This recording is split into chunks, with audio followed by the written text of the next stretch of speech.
Hello and welcome to Giant Mess, a super sloppy sports and entertainment podcast that's hosted by a giant mess. That's me, the real cinch Neal Lynch. I'm a former fourth-string college quarterback and mediocre middle relief pitcher who earned himself a film and media studies degree. And now I'm a single dad who loves to talk Giants football, Mets baseball, movies, television, and comedy. On today's episode, we're going to be recapping and breaking down New York Football Giants 2025 NFL Draft from a hell of a pick at number 3 with a game-wrecking edge, trading back up into the first round to get a possible future franchise quarterback, getting a guy that will most likely win the Angry Runs scepter handed out by Kyle Brandt on Good Morning Football in the 4th round, getting a monster to help out Sexy Dexy on the D-line from Toledo, a possible starting guard or swing tackle, a heavily inked tight end, and a very athletic corner. So we'll look at how the experts reacted, what kind of grades were handed out, and what we can expect moving forward. So without further ado, let's get started up in here. All right, so my draft preview was entirely way too long, 3 hours long almost, going over a million prospects, and ultimately, basically, stating without a doubt that I do not want Shedeur Sanders. and I think a lot of teams did not want Shedeur Sanders, as evidenced by his slide. I know this has been talked about to death, but from a personal standpoint, I have never, and I have been, I'm an old fart, and I've been watching football for the majority of my life.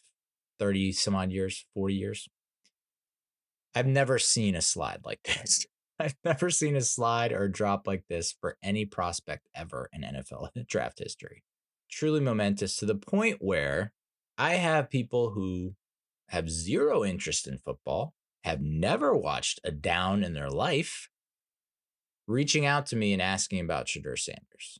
Like, that's the kind of historic, momentous slide and drop that we witnessed with Shedeur Sanders. People asking me for reasons, and my take is this: there's not one thing you can point to. I think it's a culmination of things. It's a combination of things, just like most things in life. There are a lot of variables, a lot of factors to consider. The fact that he has a famous father definitely played into it. The fact that his famous father was his head coach at Jackson State and then at Colorado. The fact that his famous father is one of the best athletes, if not the best athletes of all time. One of my favorite athletes, at least when he was with the Falcons. And so there's a stigma attached to Shedeur. Unfairly, is it fair? No. But that's just kind of what comes with having that last name and being Deion Sanders' kid. You're not, by everyone that has seen him play and that has done the measurables knows that he's not as athletic, as much of a freak athlete as his dad was. So you have, like, again, if he's not Deion Sanders' son, is it possible that he is drafted higher than 5th round to the Browns, who already took a quarterback in the 3rd round and already have 3 other quarterbacks on the roster in Joe Flacco, Kenny Pickett, and Deshaun Watson? Maybe, probably.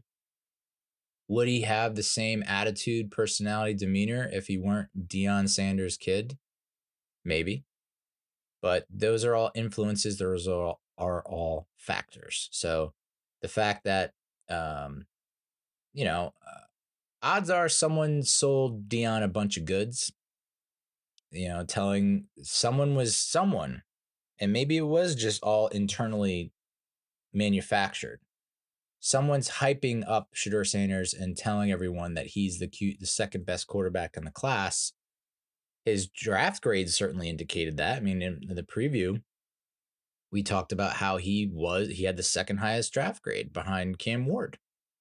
It wasn't that much of a difference if you look at just draft grade from the combine.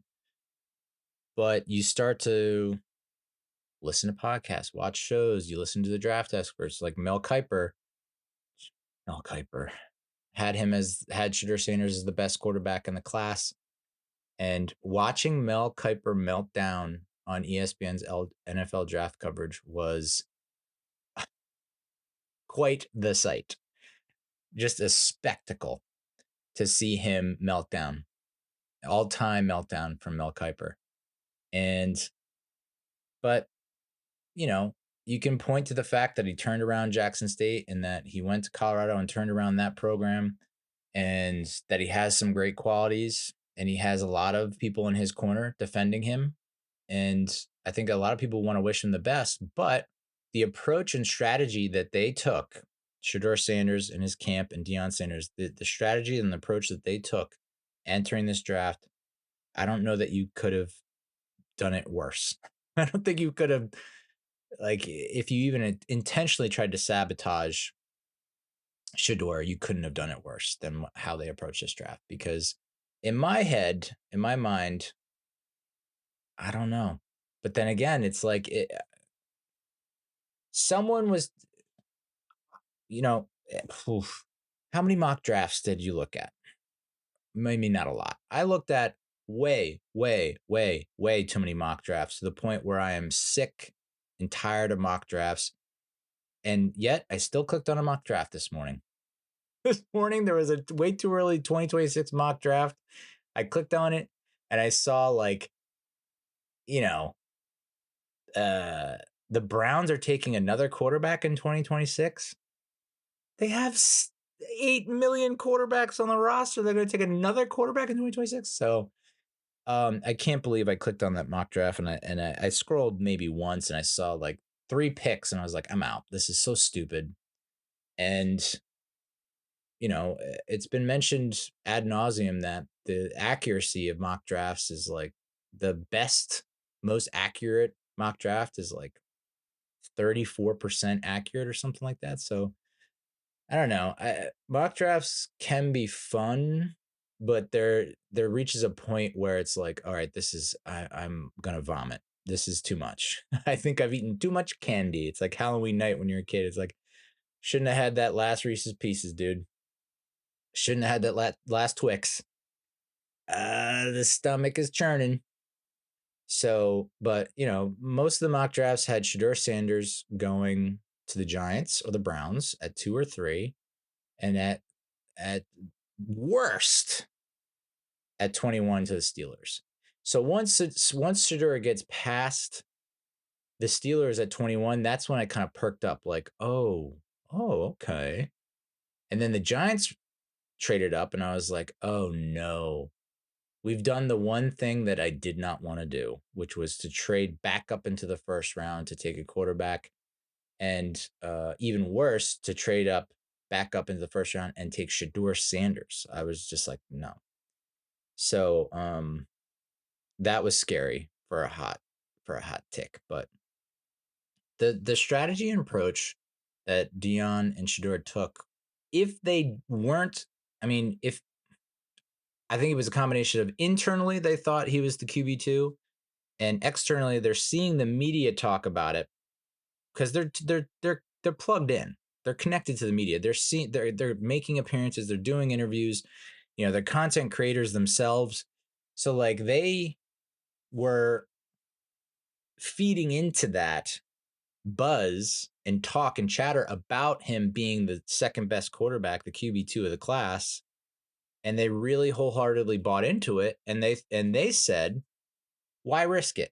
Why risk that ranking where we are 100% sure and certain that we are the second best quarterback in the class? So why risk it? Why play in the Senior Bowl? Why play it? Why participate in the combine? Why do private workouts? We'll do one pro day, where it's controlled and we can control it and we can build around it and create content around it and make it this thing that's like an elevated pro day or whatever. But that didn't do anything for them. And ultimately, it appears that they hurt him. Add into the fact the reports about, I had been writing for Pro Football Network for a hot minute. And it seemed like every single day we were writing something about Shedeur Sanders and about the interviews that he was having and the takes and the opinions about, well, is it confidence or cockiness? Is he too brash? There are reports from anonymous sources that he had some poor interviews. His body language was bad, blah, blah. And then you had people coming out and defending him. And it was just like an all out war about Shedeur Sanders. And it turns out, well, I guess the truth is he did not do well in his interviews. Because if the Giants are going to every single Colorado game, they're the only team to have a person in attendance at every Colorado game. And then they go to interview him. They've asked him they give him the install package. They say, study this, come to the interview prepared. We're gonna grill you. We're gonna test you. We're gonna run you through all the different install packages to see what you've learned, to see what you've picked up. And he came across as completely unprepared. And Brian Dable, head coach, calls him out on it, and he has a negative response to that. Well, it's like, why would we draft you after that? It's like a job interview, It's a job interview. You come into a job interview completely unprepared, and then the person calls you out on it, and then you have a negative reaction. Like, you're not getting that job. So confidence versus cockiness. Reports that Shedeur was not talking to any teams outside the top 5 because he was like, why should I talk to you? I'm going to be drafted in the top 5. Similar approach that Deion took in the 89 draft, where it's like, famously, well, it's, the myth, the legend is, because there's Deion's story, there's the Giants story, and then there's the truth somewhere. But basically, Deion just happens to walk into the room where the Giants are, and he said, "Who are you guys? We're the Giants. When are you picking? We're picking the Giants picked outside the top 10." And so Deion's like, "Well, I'll be gone by the time you're picking," and didn't interview with them, didn't meet with them. Again, do I think that's a smart move? No. Is it funny? Yes. And that goes to Deion's confidence, which some might interpret as cockiness. But that's how good Deion Sanders was. He has the ability to back it up. He has the ability to point to tape, to point to highlights, to point to his resume and say, I'm good. I'm not just good. I'm the best. And, so it's a cool little, display on his part of being like, that's how confident I am. I'm not going to be available when you're picking. And he was dead on. He was accurate. He was right. But at the same time, you're also, you're burning a bridge. Who's to say that if the Giants meet with you and you talk with them and you hit it off, who's to say they wouldn't trade up in the draft to get you? And then you're with the Giants, who then go to win the Super Bowl the very next year.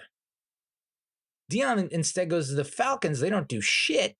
And he has to go to the Niners and then eventually the Cowboys, where eventually he wins the Super Bowls. But like, Deion, if you had met with the Giants and they fall in love with you, and at the time, it's not like we had great corners. We could have traded up to get you. You could, whatever. So the fact that Shedeur took a similar approach and even narrowed it to the top 5 teams, which is insane, and not meeting with other teams saying that he's going to be gone in the top 5, if that's true, it's like, and he's not even a 10th of the talent that his dad is. So like, what? Why wouldn't you just meet with people? Why not just, there are plenty of times where a candidate will be, a recruiter will reach out to that candidate and be like, "Are you interested in this job?" And you look at it and you're like, "Well, I don't seem," internally you're thinking, I don't think I'm like the best fit, but let's see how this goes. Maybe I'm missing something. Maybe the job description doesn't tell the whole story. So I've always been the kind of person that will entertain something and be open-minded, because you never know. You never know. So Deion maybe has the right in the 89 draft to shut teams down, because that's how confident he is he's going in the top 10, even though I think it's not the right move. Shedeur should not have done that and does not have the right to do that. So I think you come across a certain way, and people don't want that type of personality that in the environment.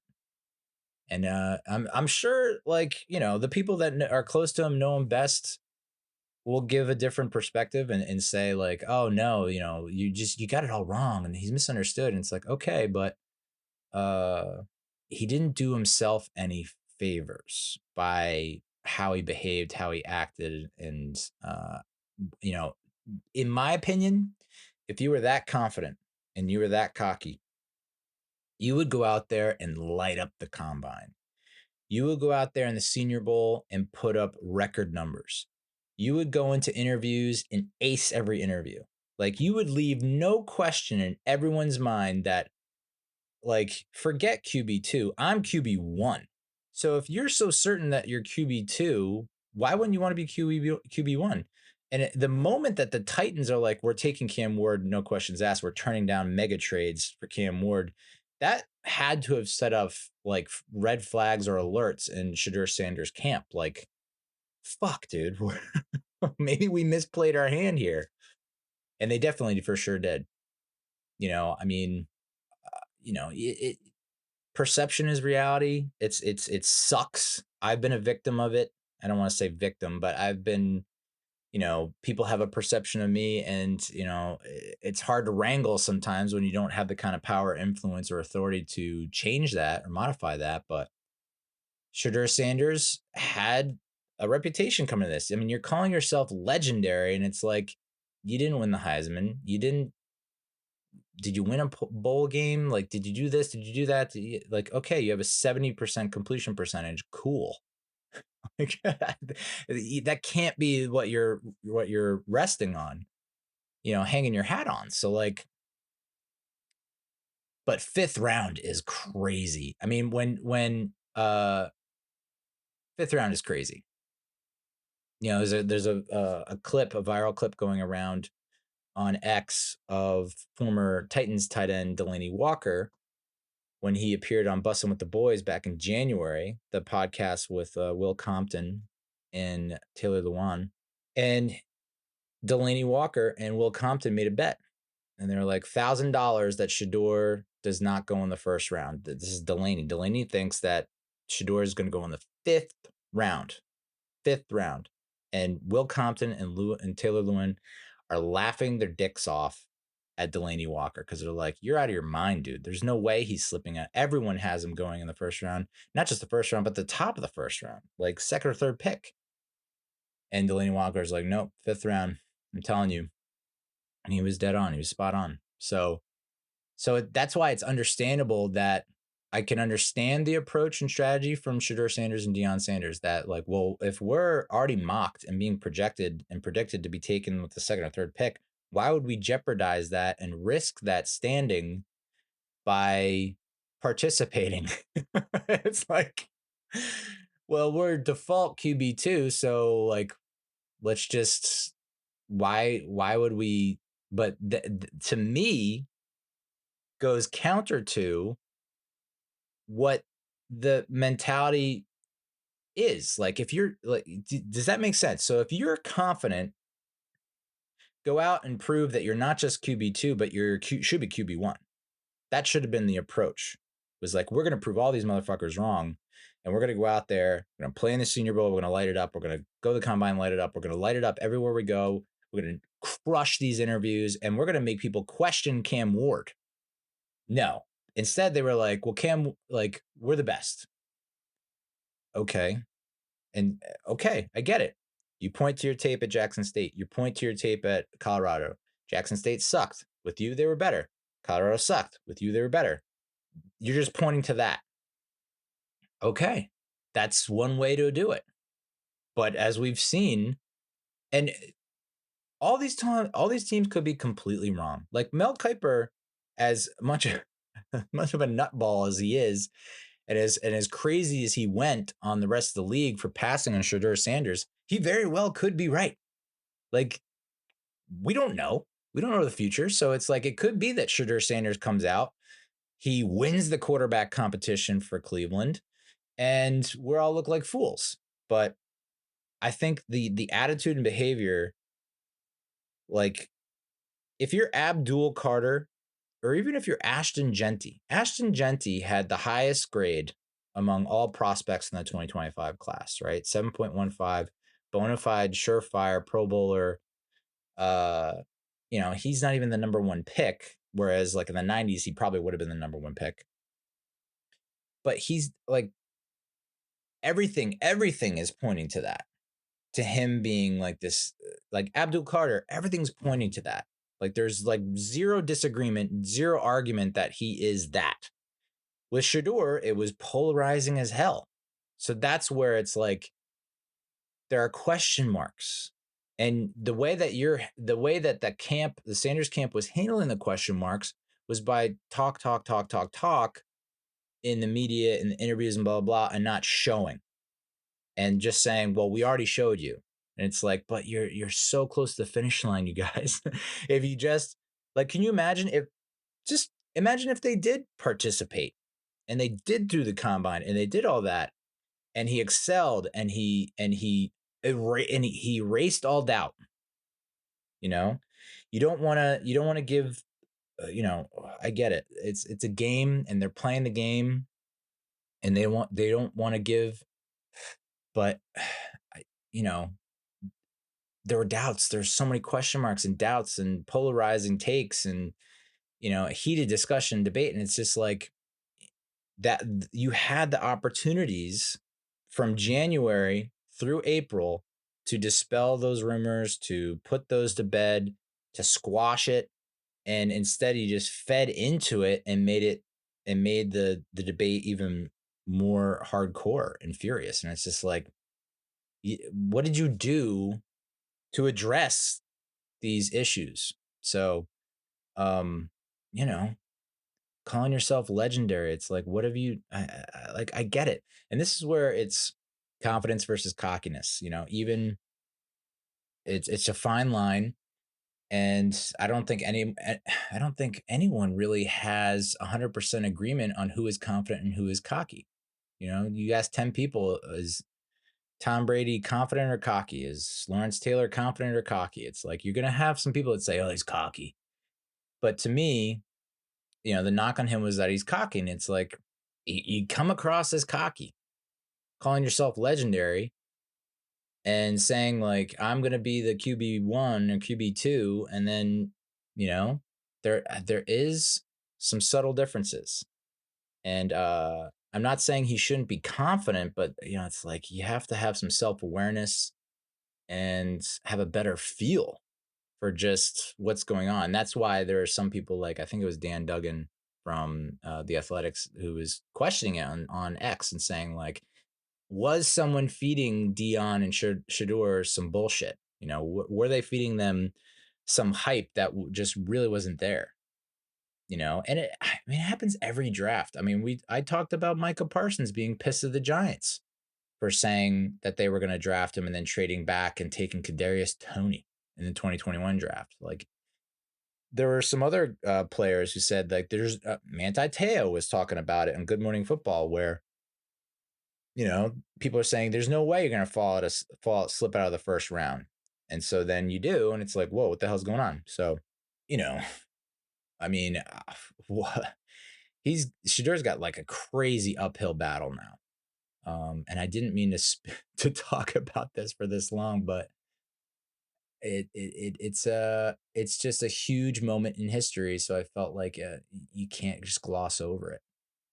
The fact that the Browns now have Watson, Flacco, Pickett, Dylan Gabriel, and Shedeur Sanders. You have 5 quarterbacks that you're paying on that roster.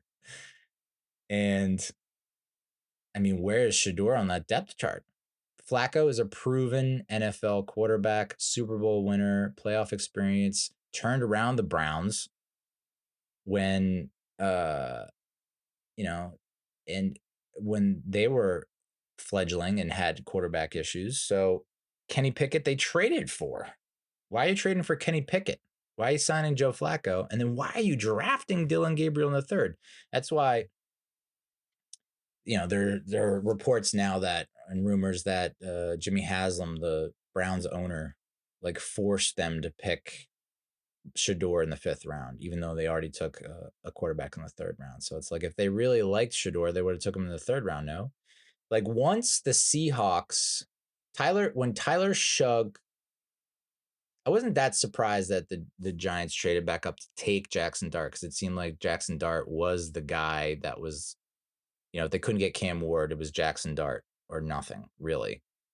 And some of the other quarterbacks would have been nice to have. Once Tyler Shugg went to, was it the Saints? I was like, ooh, okay. And then once Jalen Milroe went to the Seahawks, I was like, oh shit, okay.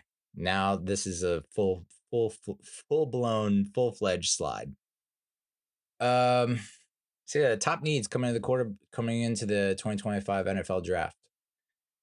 QB, which we addressed, offensive line, which we sort of addressed. This has been kind of a staple of the Joe Schoen era, where it's kind of a staple of the Giants organization and front office for a while. Is like we just have not been able to draft top-notch, long-lasting, durable, serviceable, above-average offensive linemen.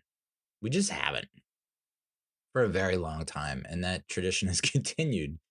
We did get one guy in this draft who I didn't think we were going to be able to get because I thought we missed our opportunity.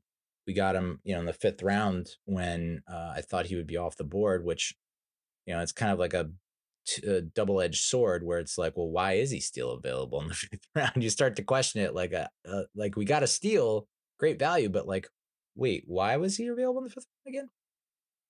But I would have liked to get a guard and a tackle. And of course, we got a guy who can supposedly play both, even though didn't have great tape at tackle.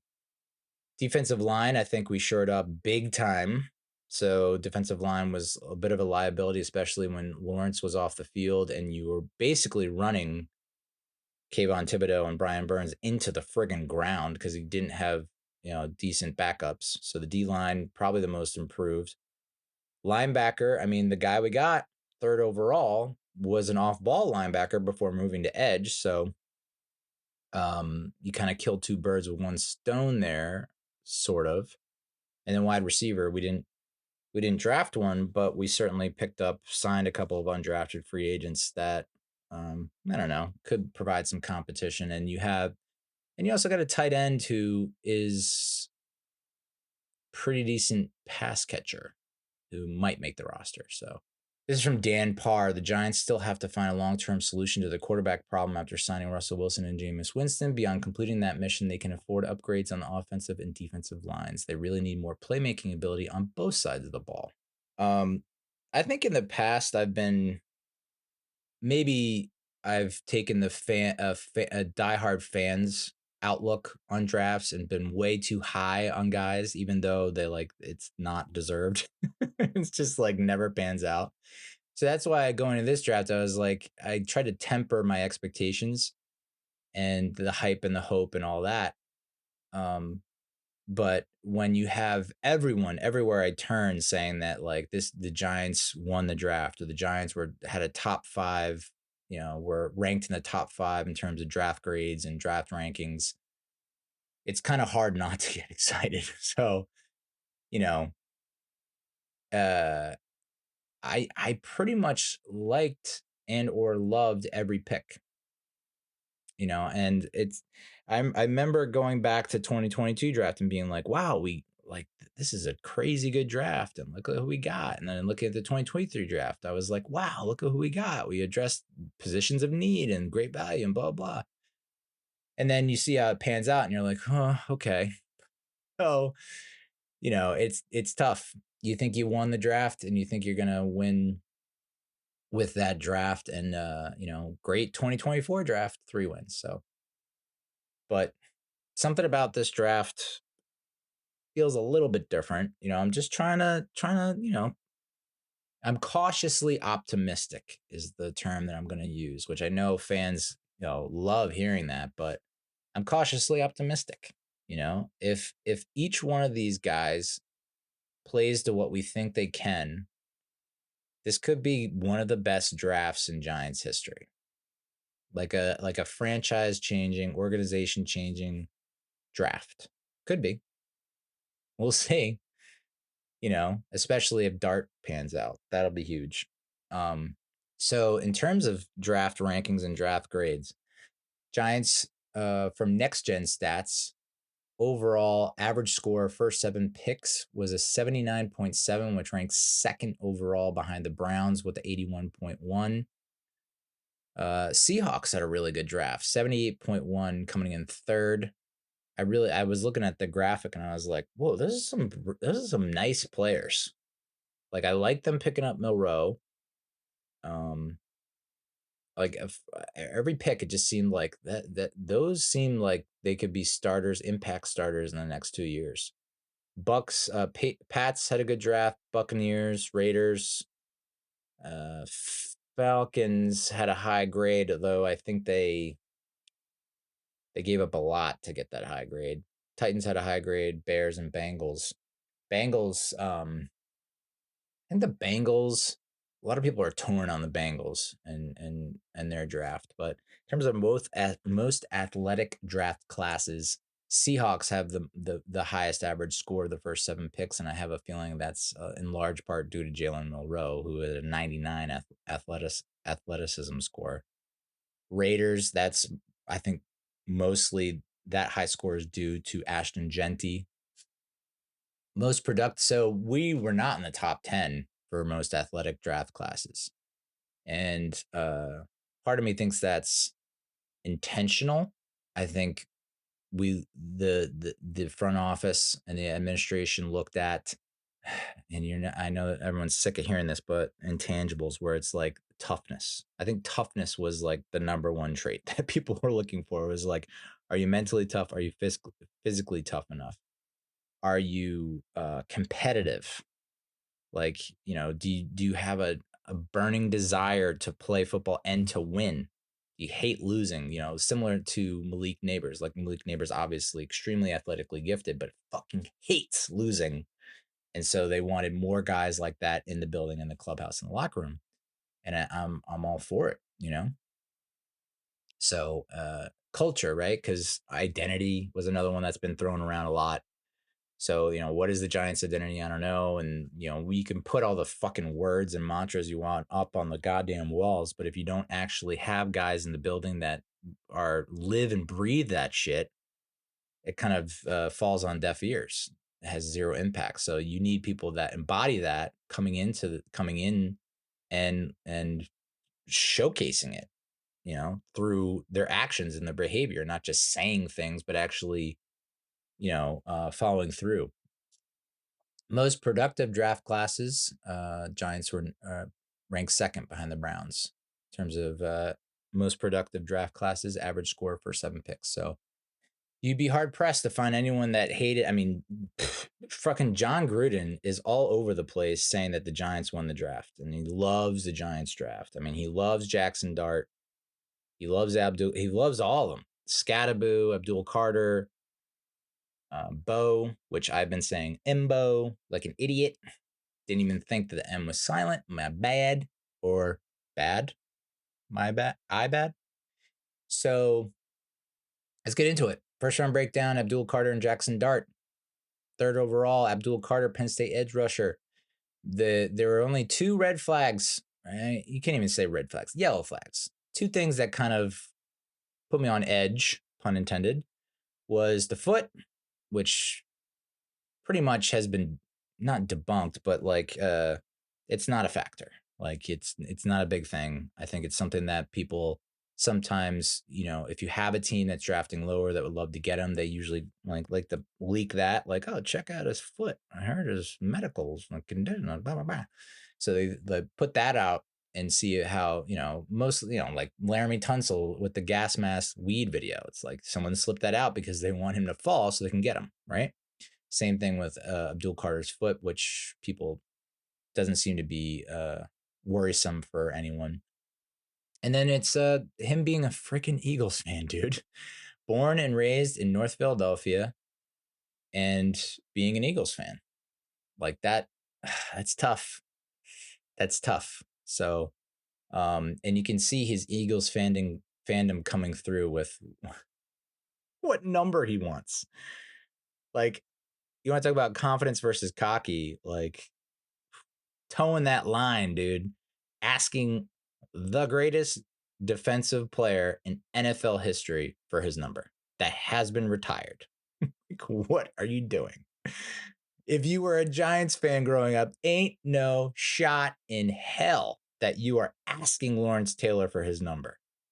Not a chance. But you're an Eagles fan, so you figure, oh yeah, why not? It's just Lawrence Taylor. And then Micah Parsons coming in saying, "Oh no, you should ask for number 11, like your number in college." It's like, so you went from one great Giants legends retired number in 56 to another Giants legends retired number in 11. Phil Simms, dude. Kyle Brandt said the number is available. It is not available. 11 is off the board. I mean, what Giants fan supports that? What Giants fan is saying, yeah, give him 56. Yeah, give him 11. Like, what? No. I mean, we were up in, I was against the Giants unretiring number 1, Ray Flaherty, for friggin' Malik Neighbors, who is definitely gone after his rookie contract. Like the Giants really put themselves in a hole by unretiring that number. And granted, I think obviously I'm more apt and more open to them unretiring Ray Flaherty than I am LT or Phil. But you're basically like, you've opened up a can of worms now where it's like, obviously the Giants want you to stick around, and this is their way of wanting you to stick around. And Malik's just going to use that as leverage to negotiate a ridiculous contract that the Giants will feel compelled to give into because we unretired Ray Flaherty's number. Unless it's as simple as like, all right, he's off the team, let's retire the number again. So fucking nuts. What number should he wear? I saw someone toss out 99. I don't hate it. I think someone else said 98, which was LT's college number, which I don't think people picked up on. I think that might have been on the Giants Nation show with Bobby Skinner and the Grump, where 98, it's like a cool, like, I want to be LT, but I'll take his college number. I don't hate that. 99's cool. I don't like 12. I hate that a lot. I don't like that for him. You're not getting 11. So we'll see. Someone was tossing around 58. I was like, I don't know. I associate that with Carl Banks. I know we gave it to Okereke, but I don't think Okereke is going to give that up. 55 was tossed around. And when I think of 55, I think of Gary Reasons. I think LeVar Arrington wore 55 because obviously 56 is unavailable. So maybe 55 could be. 55 feels a little cursed after LeVar wore it. Feels a little cursed. After he, that was so devastating to lose LeVar. And 53, Bobby Skinner was throwing out 53. I was like, Harry Carson, anyone? Harry Carson? Legend. So 53 is rough. I don't know if I would want him to take 53. So, I got to figure it out. Got to work through it. But 98 and 99, I don't hate. I think that could be something he could, 99's cool, man. I like that. 99 was Leonard Williams. It's like Leonard had a nice little run with us, but if anything, he's remembered for this massive contract and for not quite living up to the contract. It's like he wasn't bad, but I think Abdul could take that over and make it his own. There's people saying, I don't think you want to give him 2 because 2 should go to Jaxson Dart, even though Deonte Banks could be on his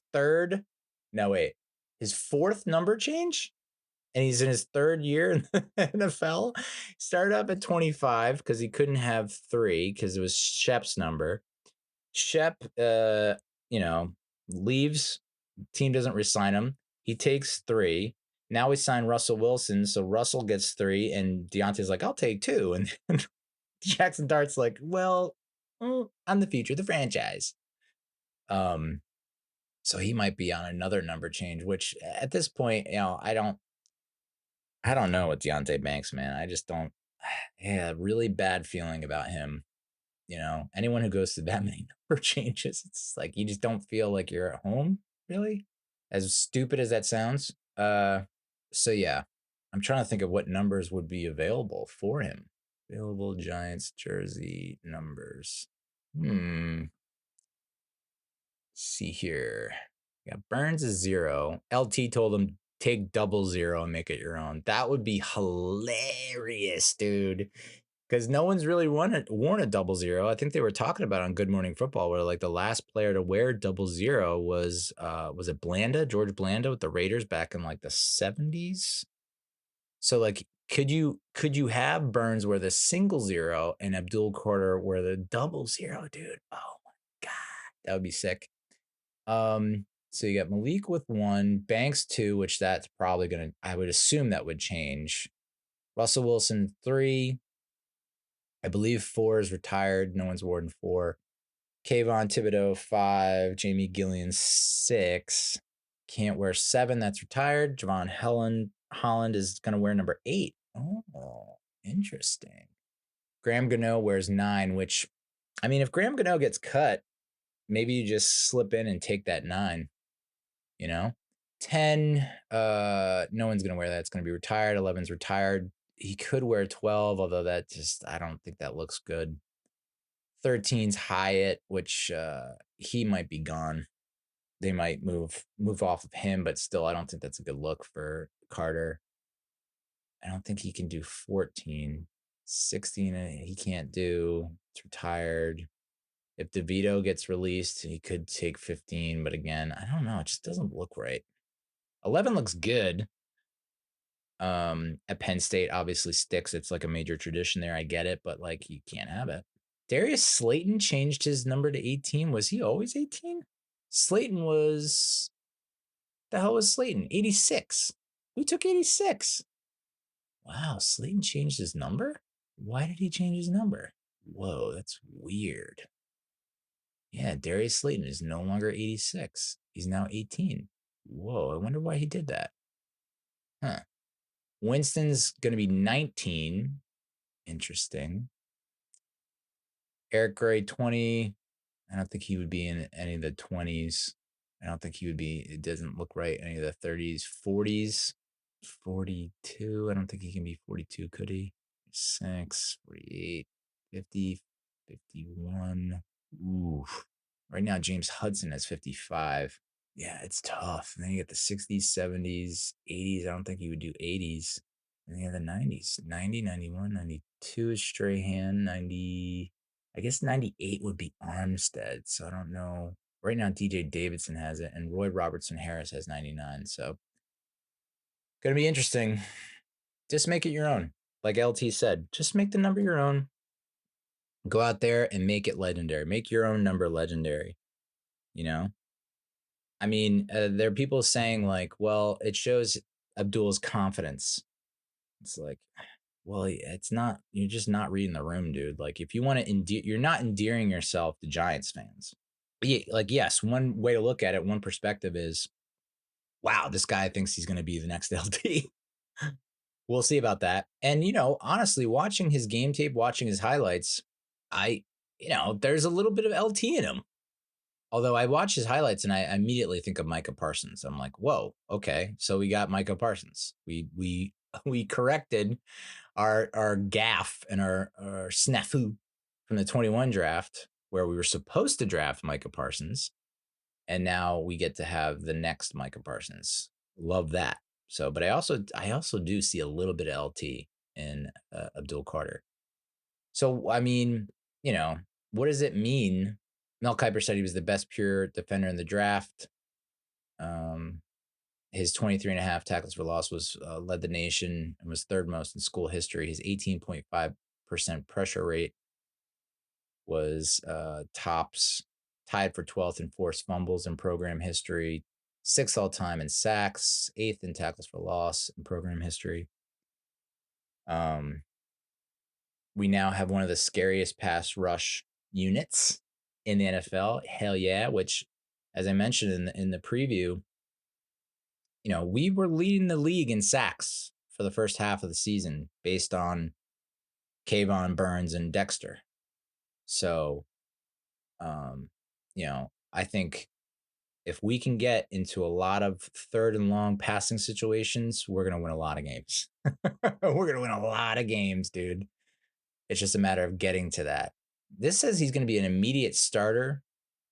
And really the only thing preventing our pass rush and our defense from being a top 5 unit, like I was thinking we could be a top 10 unit when I was doing the draft preview and after free agency. I'm getting greedy now. Like I think we could be a top 5 unit. For sure. I think we could be a top 5 unit. But the problem is we have Shane Bowen as our defensive coordinator. I don't have a lot of confidence in him. Nope. I don't think he's the guy. We'll see. We'll see what he cooks up, but like I don't think he's got the chops to turn this to see through what is clearly right there in front of him. It's like right there. You just don't fuck it up. Like, can we trust you to not fuck it up? I don't know. This is a quote. I don't know if it's real, but Abdul said, New York is going to get everything from me, all the excitement on third down. I'm going to make that big explosive play. And I don't doubt it. NFL media analyst Daniel Jeremiah said Carter can take over and completely wreck an offensive game plan. He demands attention on every snap. That is going to free up everyone else around him. Hell yeah. So very excited to have him. And now we have champagne problems, right? It's like, do you have is he behind Kayvon on the depth chart? Is that a competition? Or is it a matter of like we're gonna have them all on the field? I think Bobby Skinner said it best on Giants Nation show. It's like, well, if anything, your guys are going to be better in the fourth quarter, no matter who starts, because you're going to have guys that don't have to play 90% of snaps, 85% of snaps. You can have guys come off and rest and not worry that your unit is going to fall off, that you're going to have way less production, which was the case whenever Kayvon, Burns, or Dexter were off the field. We were gashed. We gave up big plays. So depth, that's what we've been asking for a long time, because it's like, great, we have great starters, but like once you get beyond that, the depth is poor. So now we have the depth, which is great. So I am like, offense is like whatever. Like someone had a great point. I forget who tweeted it, but it was like, is it here? The Giants struggled to score 20 points a game, so they built a defense that will only give up 15 points a game. Chess, not checkers. And it's like, actually, we can't even score 15 a game, so we're going to need our defense to give up like 13 a game in order to win. So, but yeah, no, it's going to be great. It's going to be great. Barring injuries. I mean, Burns was dealing with some injuries. I know Kayvon missed games to injuries. Dexter missed a bunch of games to injuries. We just cannot have injuries. But even with those injuries now, I don't think you're going to see this dramatic fall off like we did last year with the personnel that we added through free agency and through the draft. And then we did what I didn't want to do. We traded back up into the first round to take a quarterback, specifically Shedeur Sanders. I didn't want that to happen. I was like, if Shedeur or Dart fall to us in round 2, okay, I'm cool with that. Instead, we trade up to select Jaxson Dart. What's interesting about this is that Adam Schefter on the broadcast reported that the Giants offered Tennessee the number 3 pick, their the first rounder in 2026 and other picks, quote unquote, to move up for Ward, but Tennessee turned them down. So Tennessee really believes in their guy. You can't fault. I mean, I've had a lot of shit to say about Shane and Dable, but you can't fault Shane for not trying. You can't say he didn't try. I mean, he tried to trade up last year to get Daniels in May, and he was shot down. Like, obviously the Commanders are not going to, unless they rob us blind, which maybe we should have been robbed. maybe we should have just let them snatch our chain. if it meant getting Jaden Daniels and going to the friggin' NFC Championship. So yeah, I mean, you have to weigh it. You know, obviously May performed well. Daniels obviously did way better than even the cheeriest, most hopeful people could have expected. And for us to offer that up and to be turned down, it'll be interesting to see how Cam Ward pans out, because if Titans might regret that. But so, you know, it was leaked on Instagram from Shane's son, Joe Shane's son, who wanted Jaden Daniels and thought it was worth trading up for. It was leaked that the Giants were going to take Jaxson Dart, and that's who we got. That's who we ended up getting. So I was not like crazy about Jaxson Dart. I did prefer him over Shedeur Sanders for sure. And it was a case of like, it was like between Milroe and Dart. So I was like, man, I cannot get over Jalen Milroe's athleticism. And it's like, if you can just tighten it up, like, let's just fix some of the little stuff, then he could be like a crazy awesome quarterback. You know, and once I saw the comparison to Cordell Stewart, I was like, whoa, my eyes lit up. I was like, oh my God, yes. So was a bit weary about trading up, but I did watch John Gruden's QB camp, QB class, something like that. Used to be a segment for ESPN. Now it's a series for Barstool Sports, but I watched that. And I was also impressed with Will Howard on that show when he appeared with Gruden. So it's like, take that for what it's worth. But I was really impressed with Jaxson Dart during that whole process, his ability to adjust on the fly. Believe me, my heart skipped a beat when Gruden was like, okay, give me your cadence, give me your count. He's like, and Dart's like, oh, we don't have one.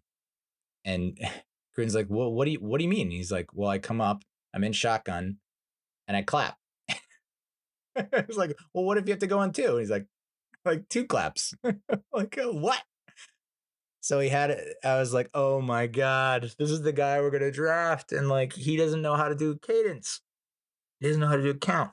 But no, he Gruden put him through the ringer, and was able to, you know, not just I'm crazy impressed, because, like, you know, I hate to use myself as an example, but I'm just going from personal experience. Like, my high school playbook was not very thick. It was like maximum 10 plays, maximum, and very simple verbiage. You know, it was essentially like 2 words per play, you know, and the fact that Gruden is tossing out and throwing out on rapid fire, like pass pro, formation, motion, multiple plays at once. Like, I'm going to give you 5 plays. Like, I'm talking to you as if, you know, we're in the game, I'm over the headset, and I'm feeding you 5 plays, and you have to choose from the one of the 5 plays. Once you get to the line, you can read the defense and see what they're set up in. And Dart just was like, no questions asked. Yes, sir. And no hesitation, no stuttering, decisive.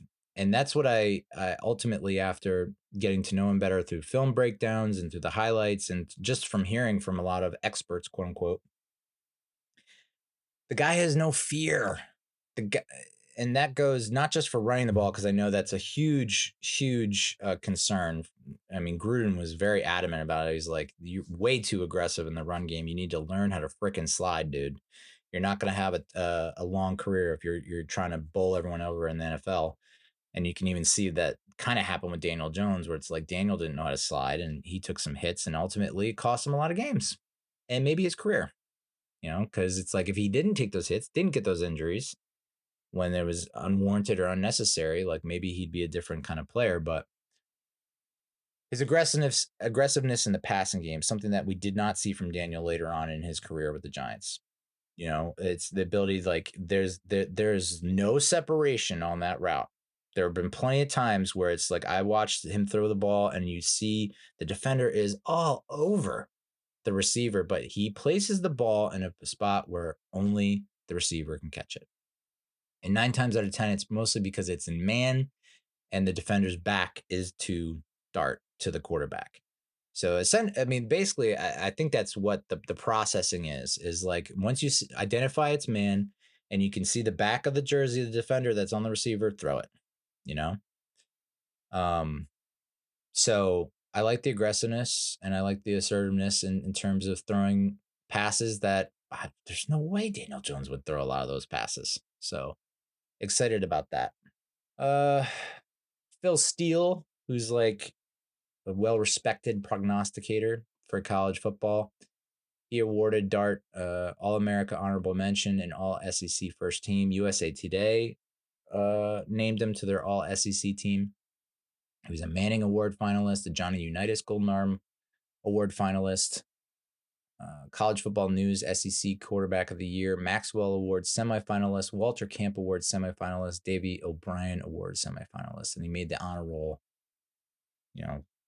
3 of the 4 years, 2 or 3 of the 4 years. So pretty smart cookie, dude. Passing efficiency of 162.8.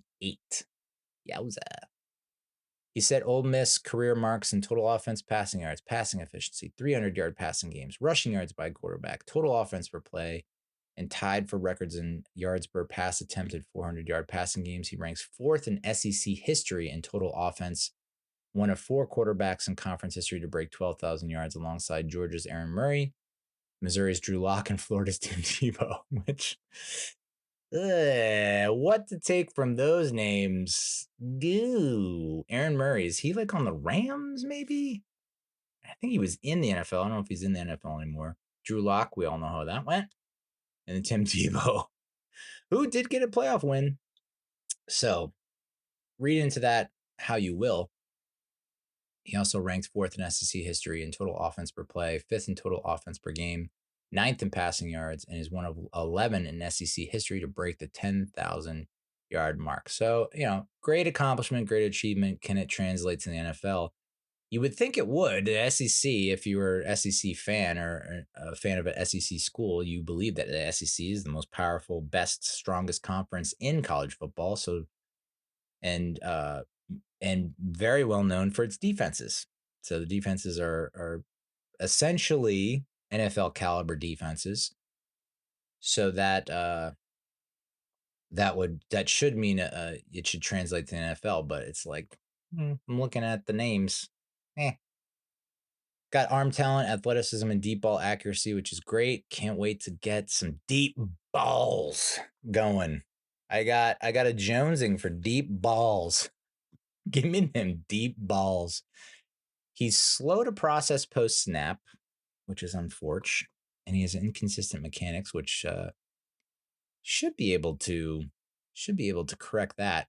The value had to add up after signing Russell Wilson and Jameis Winston. Dart is considered a developmental project, but Dable's system fits Dart's improvisation, and I think Dart is very excited to be a part of it. I saw the FaceTime he did with Eli Manning. He called, he said, "This place is iconic. I'm blessed to be here." So I think there's no question about effort. It's good to see enthusiasm, some fire. The fact that I was listening to Charlie Weiss talk about him on the Manja podcast with Bob Papa, where he's like eating pasta and drinking red wine. And Charlie Weiss had, great things to say about him. Obviously, might be a bit biased because his son was coaching him. But you hear the stories about how Jaxson Dart was instrumental in recruiting, like, not just offensive players to Ole Miss, but defensive players. So the fact that he's kind of like, he can bring the clubhouse and the locker room together is good to see, And Weiss used the example of Tom Brady, as everyone does, in that Weiss was like, yeah, when Brady first got the Patriots, he was talking to everyone, not just receivers and running backs, but linebackers, D-backs. He was talking to everyone to get their perspective and to get intel. And really to try and forge relationships and to establish bonds, which is something that I envy and wish I had that in me. Something that it goes a long way. A little bit goes a long way. So, uh, so, people are saying, well, someone on X was saying like, the racist Giants, the Giants are racist because we took a white quarterback and a white running back. It's like, okay, sure. I mean, Russell Wilson and Jameis Winston are black. Tyrod Taylor was black. Geno Smith was black, But I guess, there's a contingency of the African American community that might not view Russell Wilson and Jameis Winston. They might disavow based on their personality or behavior. So stupid. But I don't think it's a racist thing. I think it's literally Dable met with Shedeur and it was just bad. There's only so much you can overlook and get past when you're trying to work with someone. And, a lot of times it's like you look great on paper, but the hiring manager gets you on a phone call or on a FaceTime or a Zoom. And it's like, it's just awkward and you're not productive. And you're just like, what? Yeah. Like this person maybe not have the same kind of credentials or grades or rankings or whatever, but it's just like there's a better rapport, So that's Dart. I hope he gets to wear number 2. That'd be sick. Sucks for Deonte Banks, but like Banks, what have you done? Like, it's not like you've done much to, like, you just got 2. You had 3 and you stunk. Not stunk, but you weren't playing up to the level that we were hoping you would play. So it's fine if you get rid of 3. Maybe go back to 25. Is 25 still available? So ultimately, I'm okay with Jaxson Dart. In my head, I don't know why I've convinced myself of this. I'm like, at worst, he's going to be a really good backup. At worst, he's a really good backup. At worst, he's going to be great competition for the starting job eventually. There's a lot of talk about, do you want to see him play this year and what happens when Russell struggles? Like, what if we see Jaxson Dart this year? The wheels have come off. It seems to be the consensus. But at the same time, it's like, whoa, what if Jaxson Dart just comes in and blows away Russell Wilson and Jameis Winston? And it's like a no doubt thing where it's like, wow, in training camp, he is outperforming. In preseason, he's outperforming. Like, it seems like the approach is going to be, let's redshirt him, quote unquote, right? Like, let's just let him sit and watch 2 veterans do their thing, 2 veterans who have, for the most part, proven themselves. I mean, well, Russell at least. Jameis, and the fact that Jaxson Dart said, who's your dream teammate or who's your ideal teammate? And it's like, is it Montana? Is it da-da-da? Is it Brady? And it's like, Jameis Winston is like, that's kind of cool. This is before he was drafted by the Giants. So I think that's going to be a really great quarterback room. And I think the Giants have really set up Dart for success. What I don't like about the pick is you've essentially, you basically have guaranteed at least Dable 2 more years, right? At least this year, but basically 2 years. You've guaranteed him 2 years. Because like you're not so you're gonna draft Dart. We go 7-10. You fire Dable. Dart doesn't see any playing time. But that's his guy. It's like, I feel like it does kind of feel like we're kicking the can down the road and we're delaying the inevitable. So it's weird though. It's like you basically, with that selection, he's got his guy. And now you have to see it out. You have to see it play out. And it's like, well, he didn't play his rookie year in 2025. And like, he's competing for the job in 2026. But it's like, okay, in 2026. So here's the scenario. In 2026, if Dart is not the starter, right? Say Jameis beats him out and you go 7-10 and Dart doesn't see any playing time. Does that mean Dable's gone?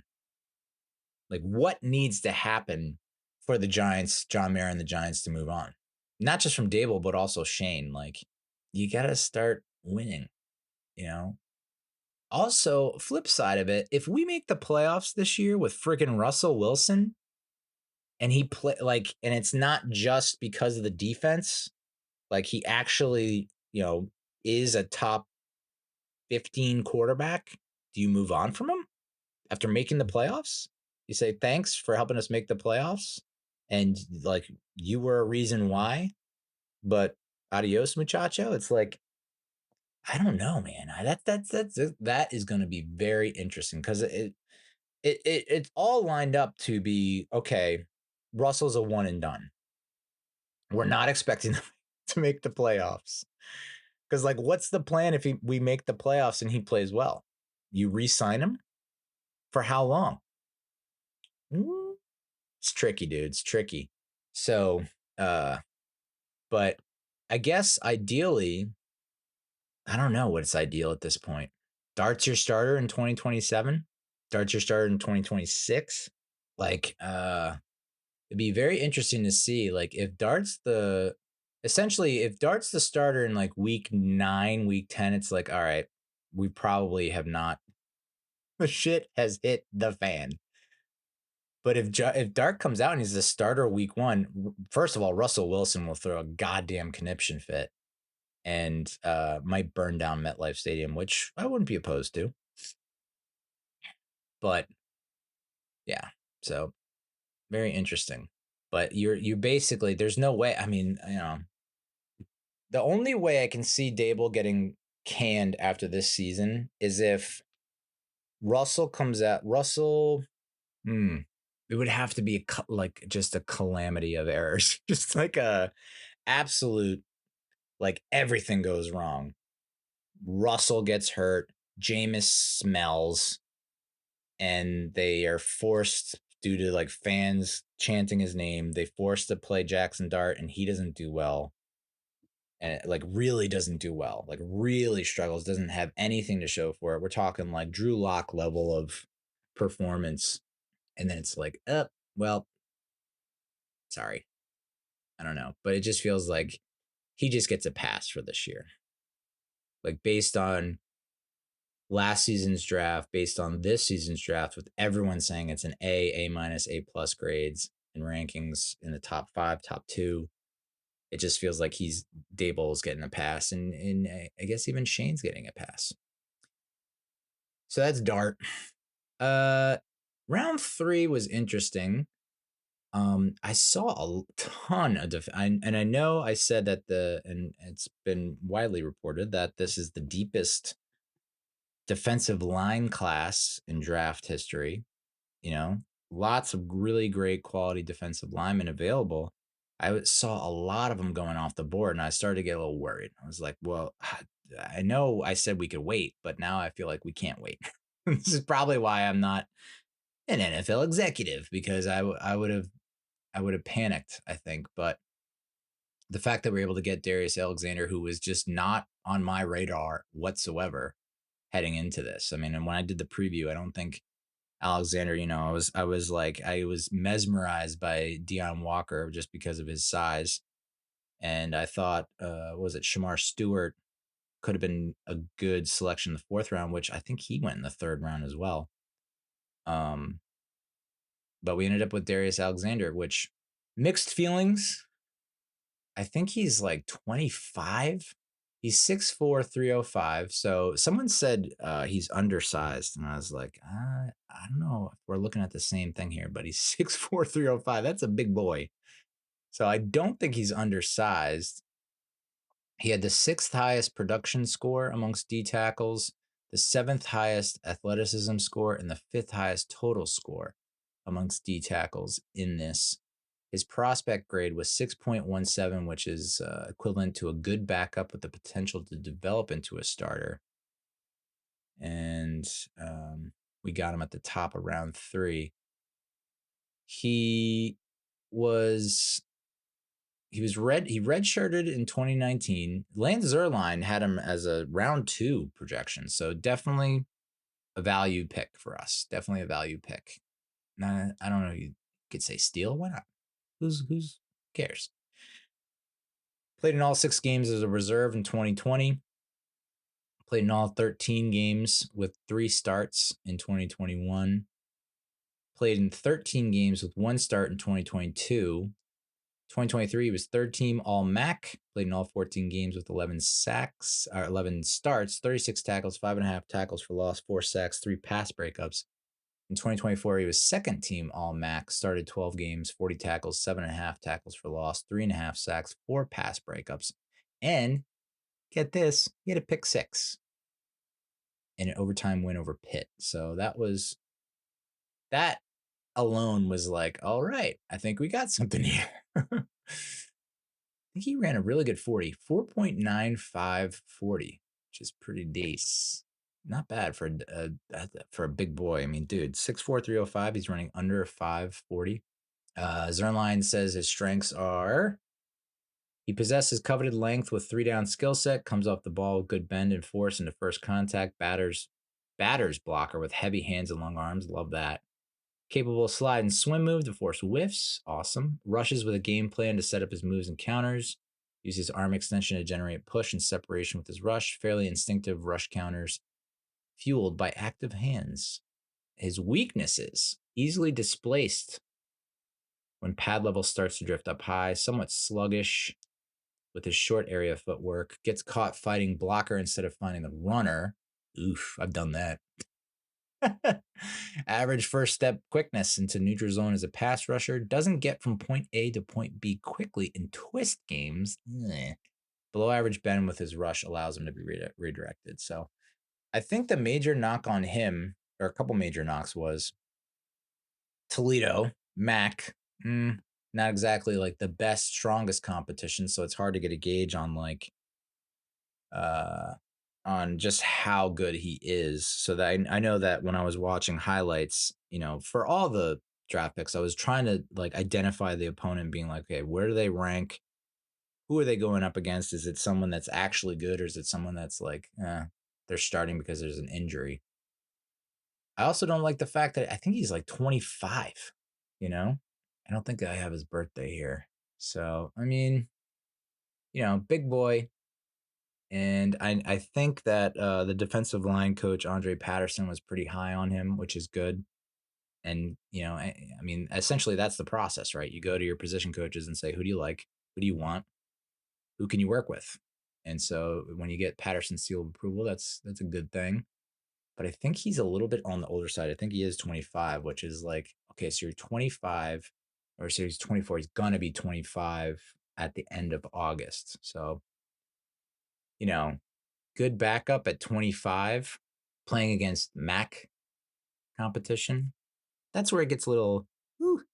He did have a great quote, though. I don't know if I have the quote here, but his quote was inspiring. Across social media, they praise his motor, saying the D-line just got scarier. He's a run stuffer with the strength at the point of attack. He's a Senior Bowl standout, which, if you haven't seen those clips, pretty cool to watch. Like on the one-on-ones, he was consistently beating the lineman opposite him. His relative athletic score was 9.14, which there was no RAS score for Abdul Carter Jaxson Dart, but for Darius Alexander is 9.14, which is considered, it's in the green, which is good. It goes up to 10, if you're not familiar. And let's go by position here, see how that goes by position. So if we're going by position, well, now this doesn't have it. Oh, because I'm on the wrong page. He makes the first page there. Like Nebraska's Ty Robinson has the highest RAS score at 9.89. And so it's 1, 2, 3, 4, 5, 6, 7, 8, 9, 10, 11, 12. He's in the top 20, I think, in terms of RAS score, which, that's always good to see. Athletic score. Ironically, the draft pick with our top RAS score, obviously, they didn't measure Abdul Carter. I would assume Abdul Carter would be number 1, but it's our 7th round pick, the tight end from Nebraska, who we'll get to. I thought it was funny. Okay. That could be a diamond in the rough. Uh, so will he start out the gate? Maybe not, but good rotational piece and good depth, which is all we can hope for. I think we've seen I honestly think we've seen the last of Nacho. I think, I would have liked to get another defensive lineman in this draft because it was so deep, but I think I'm okay with just Darius Alexander. And, the fact that we signed three other guys that can rotate in seems like the end of Nacho, which is fair.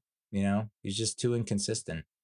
And then I think this could be, judging based on the chatter, the buzz, the most popular pick, the fan favorite, the guy who might sell the most jerseys, who might be like Jeremy Shockey 2.0, Cam Skattebo in the 4th round from Arizona State, the Sun Devil. I kind of fell in love with this dude. Watching the Peach Bowl, watching him take over the game against Texas, running the ball, throwing the ball, catching the ball, refusing to go down. He's a violent runner, had more than 1,700 rushing yards and 20 plus touchdowns in 2024. He's been described as a true workhorse with massive explosive power. For God's sakes, there was a clip of his mom talking about when Cam was a kid.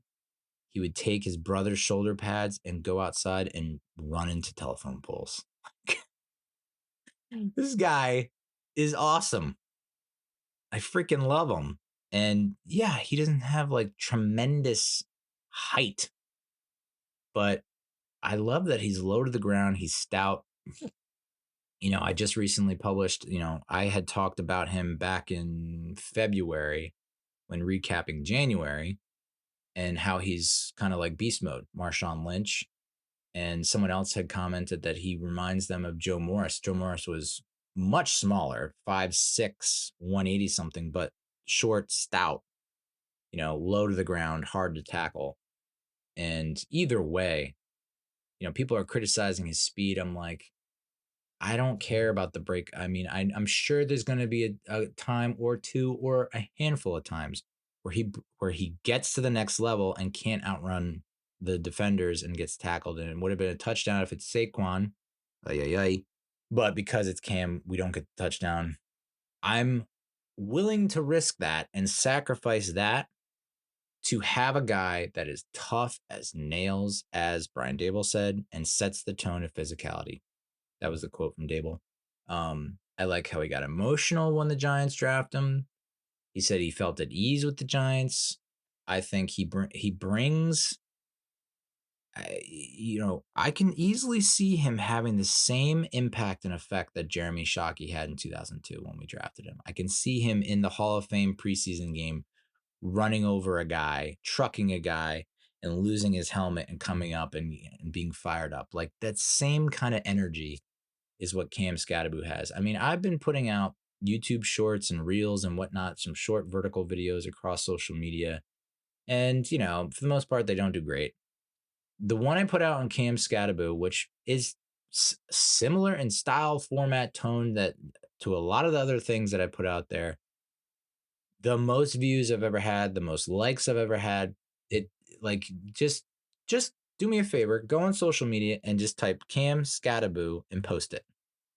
They don't even put a picture up. Just write Cam Skattebo and post it, and you'll get record number likes and follows and engagement. It's Kyle Brandt on Good Morning Football is like completely infatuated and enamored with Cam Skattebo, and I'm there. I think I'm there. I didn't think we were going to draft him because it didn't like running back's not really a need. It's like we got Tyrone Tracy. We all have pretty much agreed that he's like can be the guy. He can be the guy that he showed that he has playmaking ability and that he can be a franchise running back. Is he at the same level as Saquon? No, but we have motor as a nice change of pace, and it's like from there, it's like, meh. You have Turbo, Dante Miller, and you have Eric Gray. And neither of them are really. But with Cam Skattebo, I think he maybe not at the beginning of the season, but he's going to be the number 2, if not the number 1 running back by the end of the season, definitely in 2026. It just feels like it's a great 1-2 punch. A lot of people posting like this feels like Brandon Jacobs and Ahmad Bradshaw. This, not so much Tiki and Ron Dane because that was meh. It did not live up to the billing, but uh, I really like that 1-2 punch. You now don't have to lean too heavily on Tyrone Tracy Jr. People have criticized Cam for not being able to catch the ball, and I disagree. I think that he can catch the ball. I think that he can be most importantly, and I commented on this. Someone left a reply commenting about speed. It's just like, dude, like no one's perfect. So like, he can't be everything. We had a guy that was everything and we let him go. So I'm very excited in particular about short yardage and goal line. The age of field goals when we're inside the 10 is fucking over. Dunzo. Put a nail in that coffin. Done. We have our red zone woes are over. And I know people are clipping this and sending it to freezing cold takes. Go for it. The red zone woes are over. The fact that we have Cam Skattebo, dunzo. That guy has a nose for the end zone. Will he get in every time? Nay. But the probability goes up, skyrockets with him in the backfield. The fact that he just does not want to go down, hard to tackle. I mean, and you could see it in his highlight tapes. He's getting crushed and cracked from all angles, and it doesn't matter. Weebles wobble, they do not fall down. This guy is a friggin' human, real life, human sized Weeble wobble. And he hasn't played a single snap. He hasn't even signed yet officially. I don't even know what his freaking number is going to be because he can't be number 4.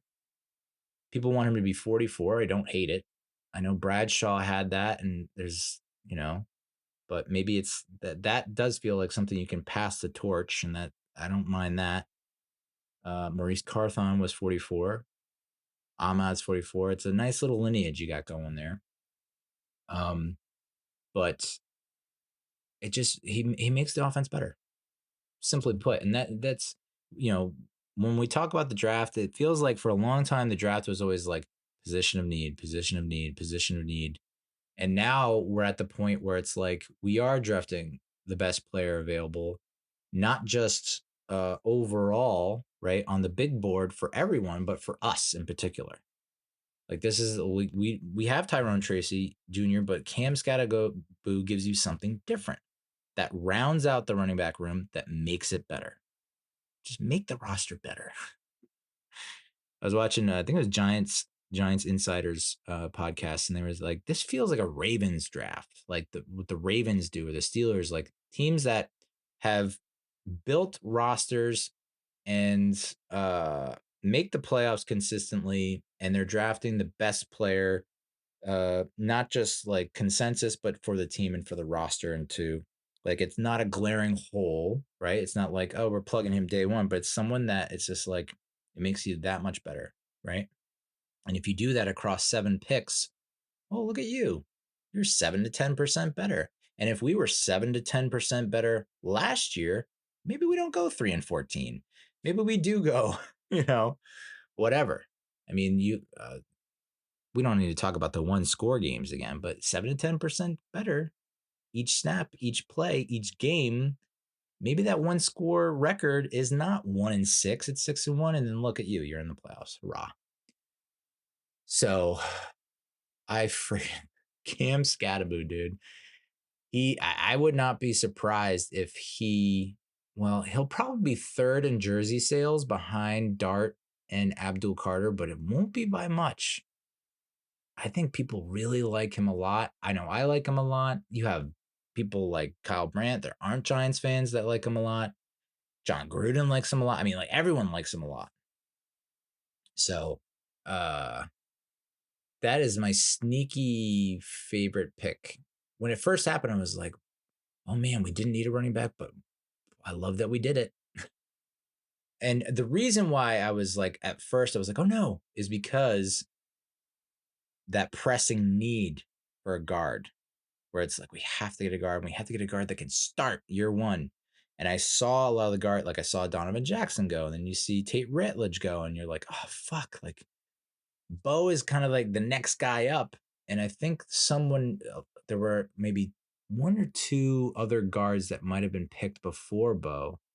And then you start to question yourself, like, wait, Bo is the third best, but yet you have guys going before him. What's the deal here? And sure enough, we get him anyway in the 5th round, dude. Wow, wow, wow, wow. So Skattebo, 6.16 prospect grade, good backup with potential to develop into starter. Second best production score according to Next Gen Stats, 16th in athleticism score, and like same, I think, the relative athletic score on Skattebo is like 7 something, which is in the yellow. So for whatever reason, they're not thinking that he's that athletic, and I think it has to do with his speed. I don't think he ran a 40. Doesn't look like he ran a 40, but I think he's been clocked at 4.7, something like that. But again, Marshawn Lynch was clocked at 4.6, and he had a pretty good career. And his total score, draft score, according to Next Gen Stats, amongst running backs, placed him second. I believe that's right behind Ashton Jeanty. So I think we got basically the second best running back in this draft in the 4th round, which is awesome. Lance Zierlein compares Skattebo to Jaylen Warren, Steelers, here's one way to look at it. The Steelers thought so highly of Jaylen Warren that they let Najee Harris walk in free agency. The overview on Skattebo, he's a carnage creator with a compact frame and elite contact balance. Can break through second-level tacklers, careen off bodies, reads his blocks quickly, more elusive in the early stages of the run. We'll have to contend with bigger, better tacklers in the next level. I'm not worried about that. Effectiveness as a receiver of the backfield, physicality and edge should bode well for a complementary back with 3 down values, capable of helping on offense wear down the defense. Yeah, I mean, I mentioned short yardage and goal line. I also do think, when we were winning in 2022, it was because we were tied or had the lead in the 4th quarter, and then we could just run Saquon, and he would wear down the defense. Wear down the defense, and then break it and seal the win. I see kind of my crystal ball. I see Cam Skattebo doing the same thing. Which is not even a big if anymore, our defense can keep things competitive and can keep us in the lead. It's like if we can just get that lead entering the 4th quarter, we're going to get dubs.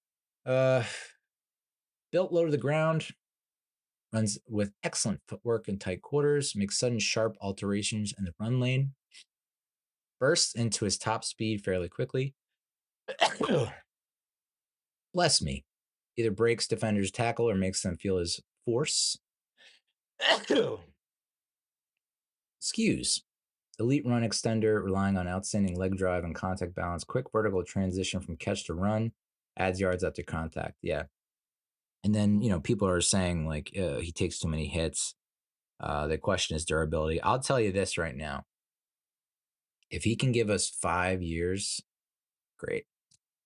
I'm not looking for 10 years out of Cam Skattebo. If he can give us 5 really good quality years, Ring of Honor. That's the kind of player he is. I mean, you look at like the impact and the effect that Shockey had in his 5 years here. And I feel like it's a similar type influence. Weaknesses: must improve ball security. Yeah, that's tough, especially when Tracy has the ball security issues. Missing straight line speed to outrun pursuit. Yeah, we know. Limited catch radius. Okay, well, kind of comes with the territory when you're 5'9". Look at Wan'Dale Robinson. Needs a square rusher instead of seeking shoulder shots. Okay, I've seen him do that occasionally. So yeah. Sources tell us, an AFC executive said, quote, You hear guys say, I'm built different, but usually it's all talk. This guy really is built differently. He sees and plays the game like a linebacker. You pair that with Jaxson Dart, who also plays the position like a fucking linebacker.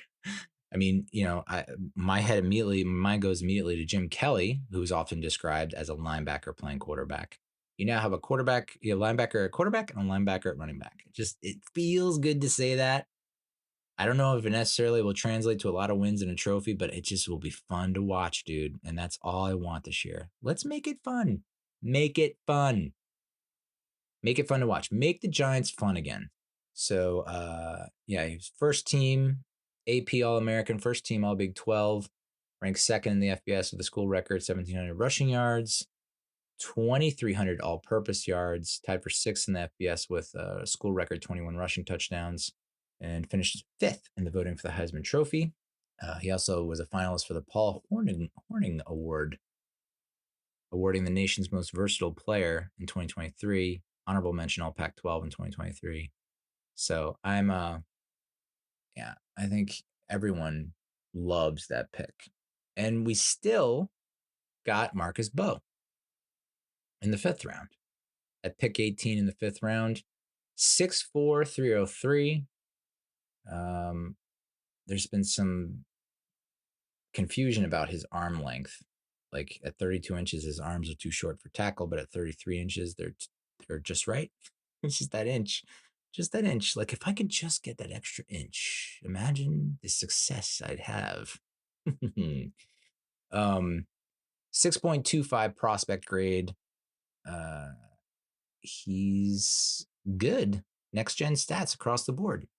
70 production score, 73 athleticism score, 74 total score. So he was overall ninth amongst offensive tackles. Dable seems to think that he's going to be this swing tackle, but feels like why not just put him at guard, dude?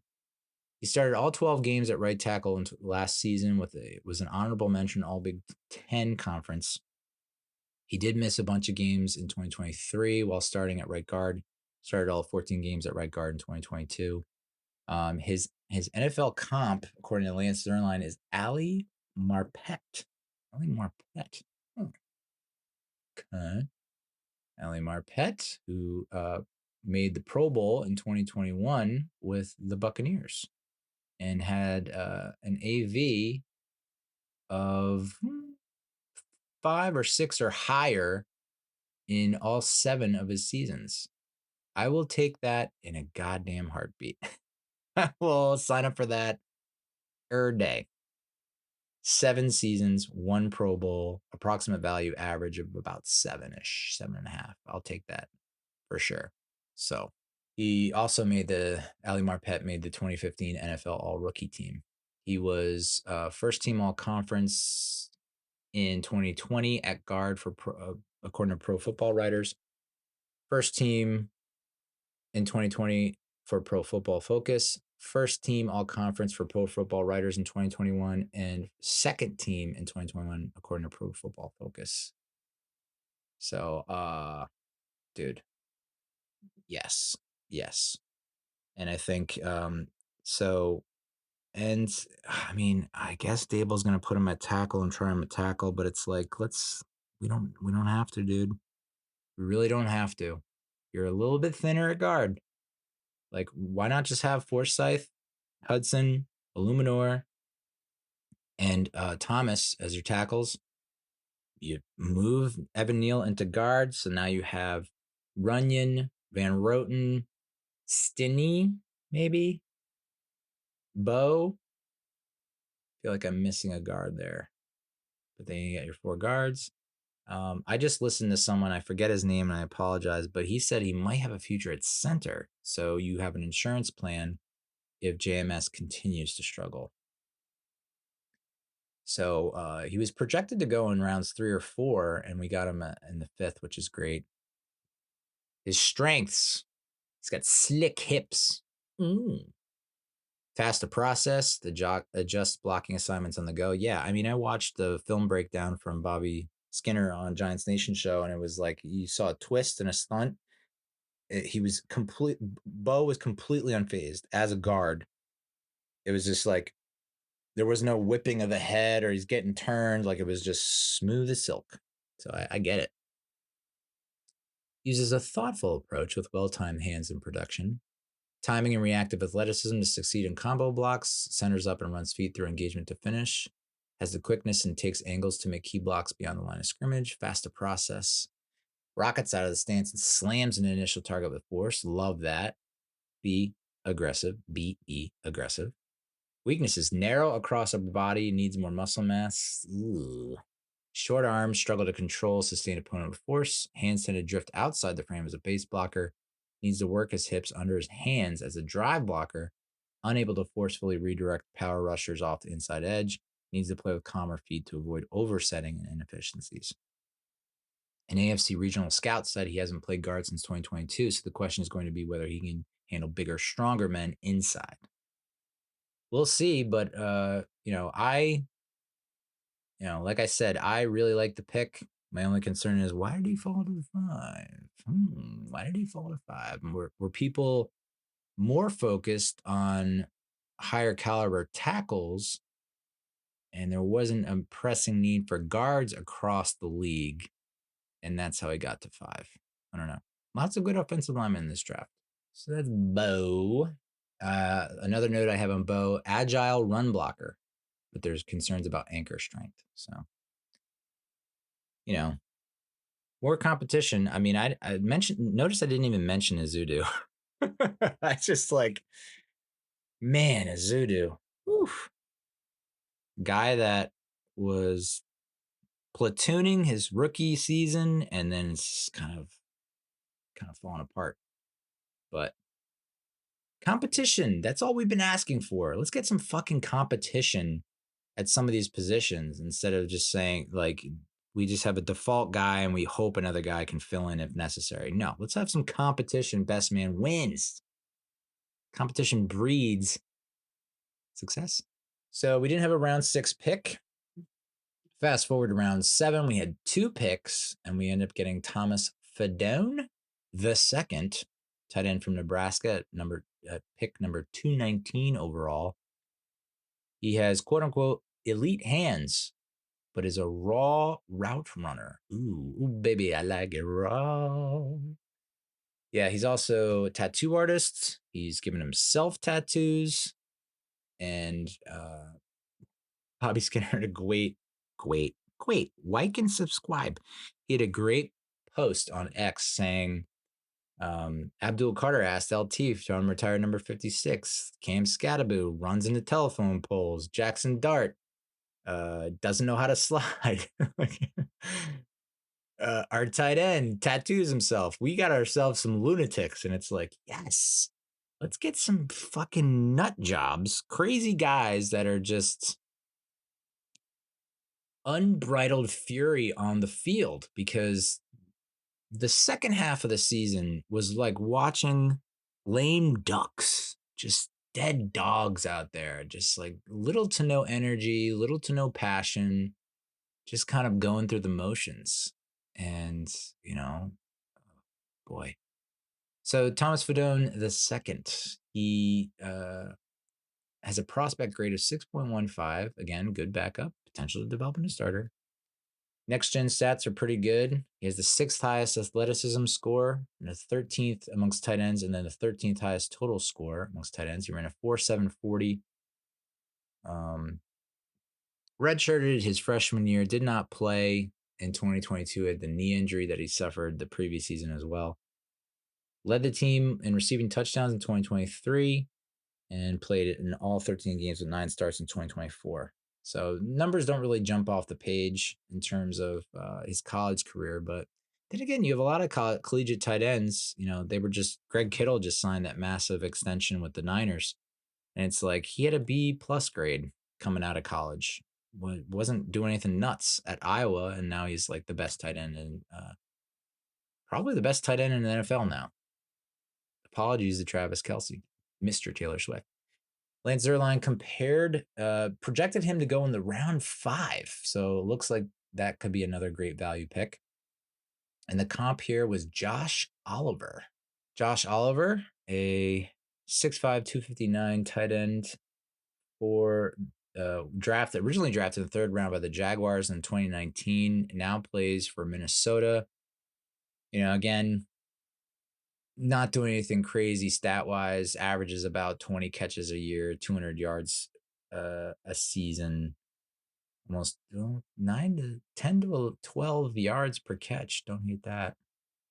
So his AV is like in the ones or twos, but that's a pick that's like, again, was tight end like a need? No. But seeing that Theo Johnson is coming off an injury, knowing that Chris Manhertz is more of a run blocker, seeing that Daniel Bellinger might be like released with this pick. I think a lot of people are saying, well, this is a practice squad guy with the potential to play on Sundays. Okay. He plays with an ideal motor and effort, explosive leaper with impressive build-up speed. Yeah, I mean, his relative athletic score, this is the guy I was talking about. He's got the highest relative athletic score among those who have a RAS score that were selected by the Giants.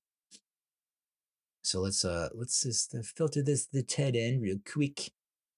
Yeah, he has the highest relative athletic score amongst all tight ends that have a score in the 2025 NFL draft class. 9.49. Yowza. So the athleticism is there. Obviously, the knee is a concern, and maybe he's still, as someone who I know who cares, Neal, right? But I've had injuries to the same knee, my left knee, twice. And every time recovering from it, I was skittish for like a year plus, sometimes even 2 years after. I was still skittish about making cuts, and really going all out. So it takes a toll on you psychologically, but the fact that that gives me a lot of hope for this dude, that he has such a high athletic score. Although I can't go to the year. In terms of across all, he doesn't make the top 20, but so that's kind of cool. I like that pick. I can see him being a guy that gives you a big catch once every other game, like down the seam, or maybe a red zone target. I have the utmost. I have high expectations for a red zone this year. That is like, if we end up kicking field goals this year, it's like, what the fuck, dude? This does not add up. We're doing everything in our power in terms of personnel to get over this red zone issue. And I feel like this is another guy that could help us get over that slump. And then the last pick here is Korrie Black, which as soon as they announced the name, I was like, it reminds me of Coffee Black from Semi Pro, played by Andre 3000 of Outcast fame. And he changed his name to Coffee Black. He changed his name like 3 or 4 times during the movie, but Coffee Black was one of his names. So that's what mine immediately went to when I heard Korrie Black. Cornerback from Oklahoma State from Waco. 6 foot, 192. His prospect grade is 5.88, average backup or special teamer. And he was projected to go in round 5 by Lance Zierlein. His good size showed elite speed, back pedals with precise footwork, easy change of direction. Had 3 picks, 9 passes defended in 2024. Has the ability to stick and stay in phase with deep ball. Uses full wingspan and catch time to reel in interceptions and break up passes. Was a successful punt gunner in 2021, and I feel like that's probably how he makes the team and where he makes the most impact early on is as a gunner. Now that I think, what's his face is gone, right? Cam Brown. Weaknesses: inconsistent syncing up feet with hands slow to the release, has a tendency to lunge and grab when beaten in press, will need to play with better discipline to prevent penalties, late to locate the football and attack catch point downfield. But man, we need a guy with ball production, dude. We need someone to defend passes and intercept the ball. I've only seen limited highlights and clips from him, but it does seem like even when the receiver gets his hands on the ball, Black is there to strip it away, which I love to see.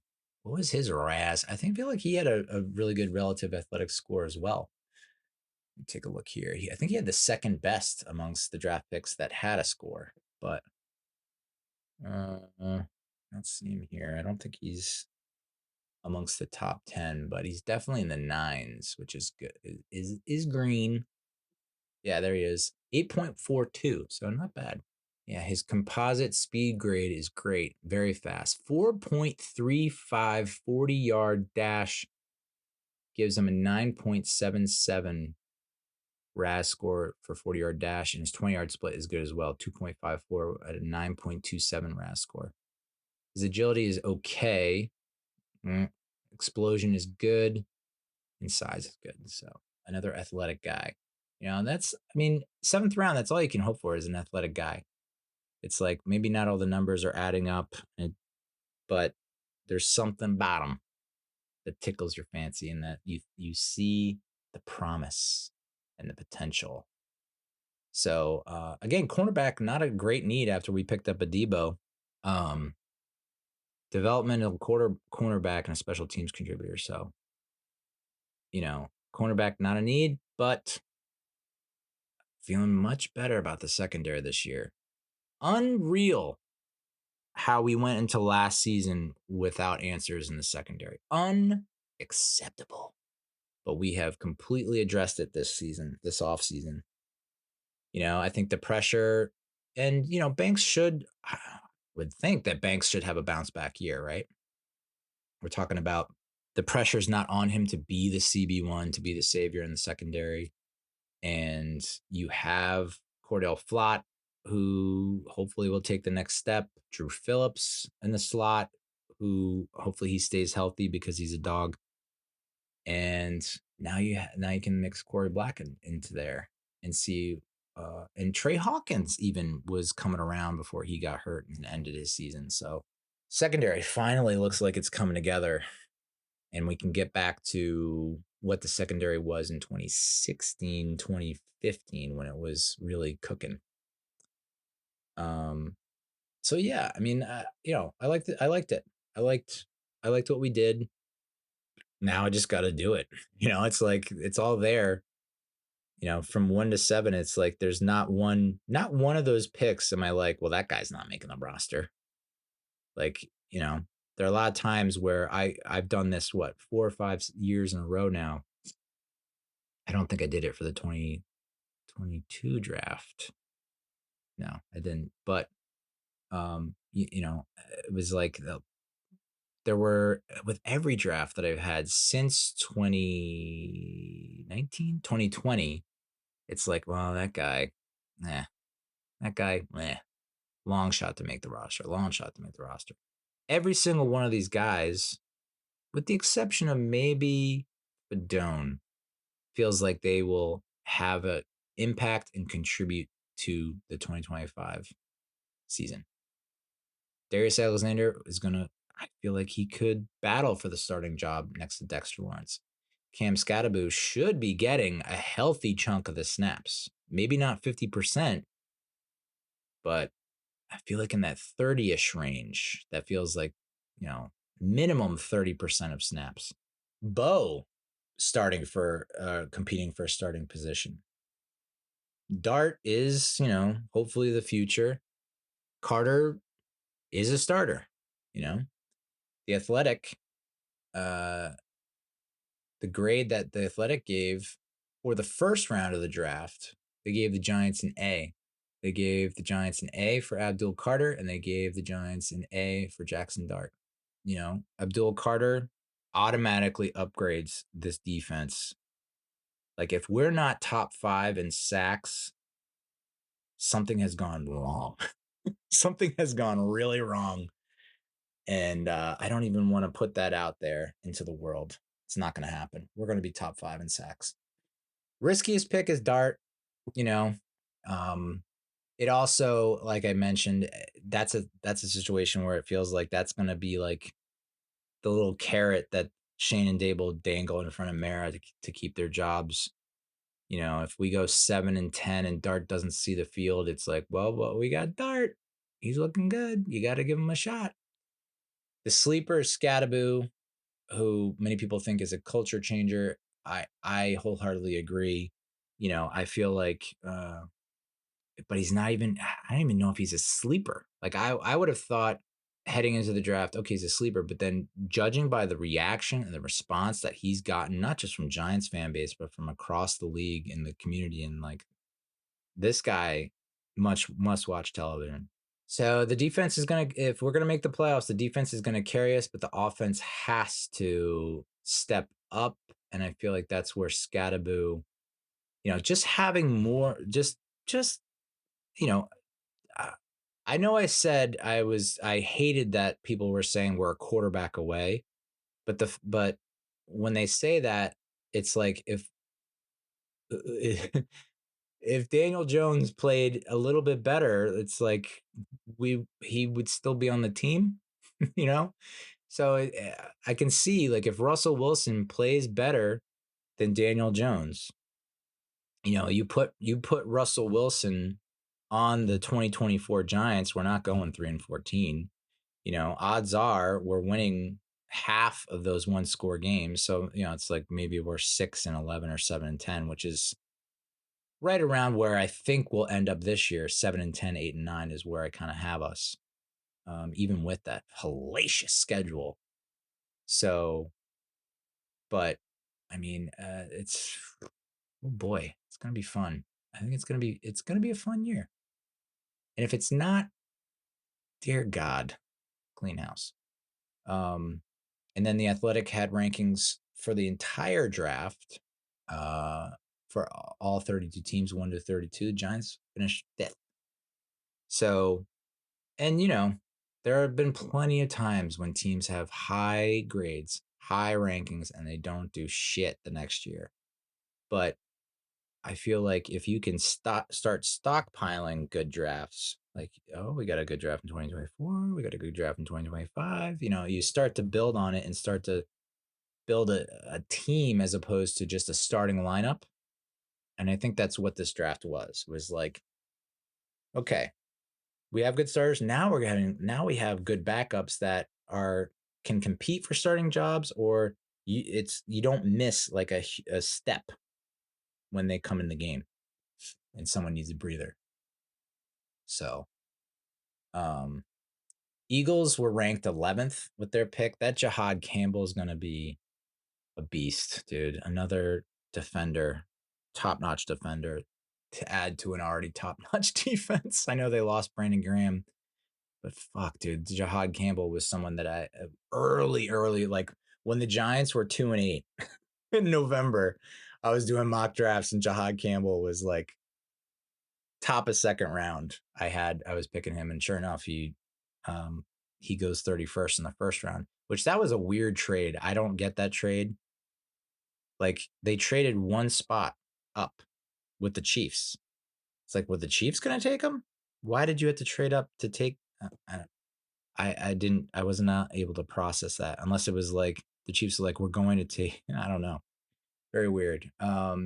So yeah, they had a pretty decent draft. They ended up taking that Kyle McCord that I previewed in the 6th round. And Cameron Williams was another guy that I thought the Giants might look into later on in the draft. And the Eagles ended up taking him in the 6th round. So he'll probably end up being a starter for 10 years, and we'll have to deal with him. Cowboys are right behind the Eagles in terms of rankings, draft rankings, at 12th. Tyler Booker, that guy sounds and looks like he's going to be a monster. So again, Cowboys offensive line looks like it's getting back to where it used to be. So good luck, Dexter Lawrence and Darius Alexander, against that. They also got an edge that's supposed to be pretty decent, a corner that looks like it's good, that Siobhan Revel Jr. that I had previewed. Jaden Blue, running back. They did not select a wide receiver, which is wild. Unreal that they did not select a wide receiver. Cowboys.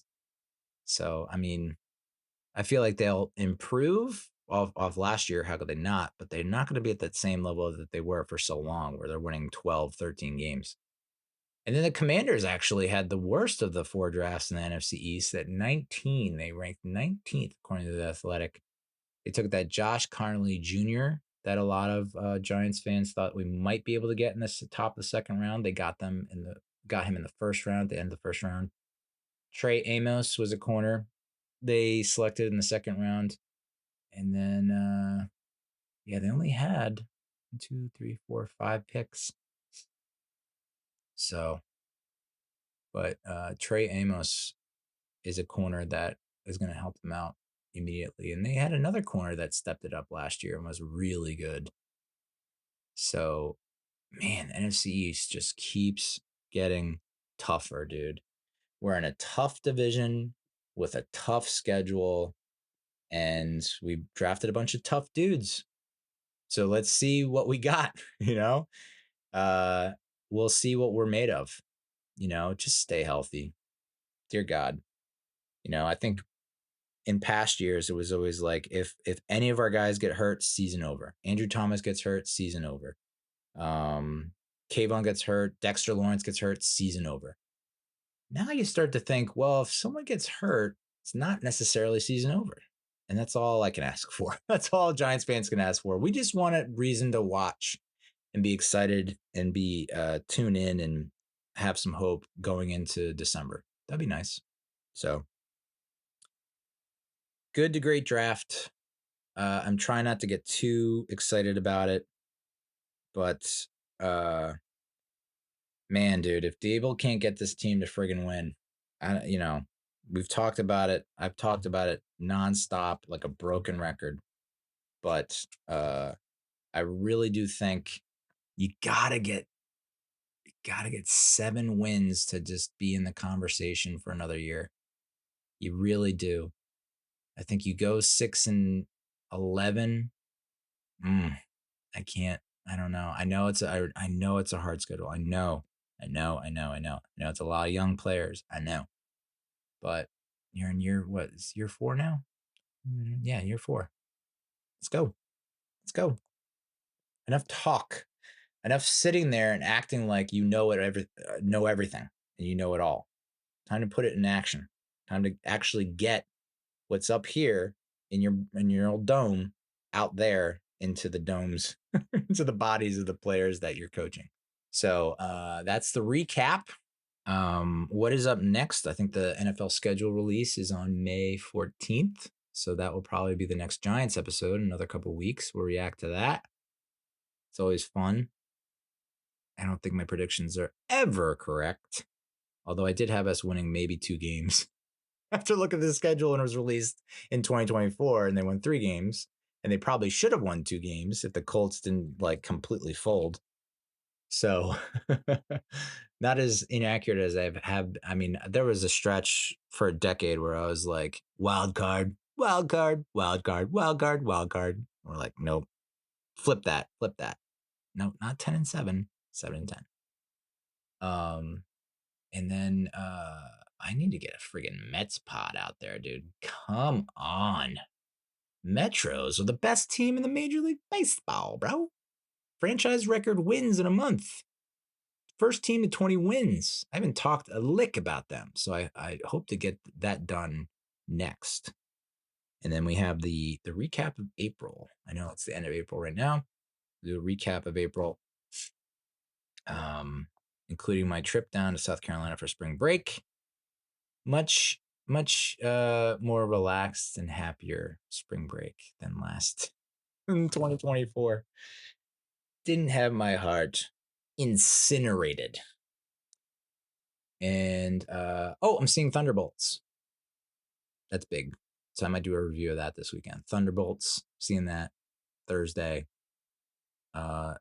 Supposedly getting really great reviews, and people throwing around like best Marvel movie since Endgame. That's really high praise. Let's hope this is not another fucking The Flash situation with you have James Gunn saying it's the greatest superhero movie ever made. Dear Giuseppe. So lots to look forward to. So thank you for listening. Thank you for watching. I know this is way deep in the podcast, and maybe I'll repeat it another time, but congratulations to my best man from my wedding and my best bud from college and in life for having a child, a son. Congratulations on that. Kudos. Welcome to Thunderdome. Adios, muchachos.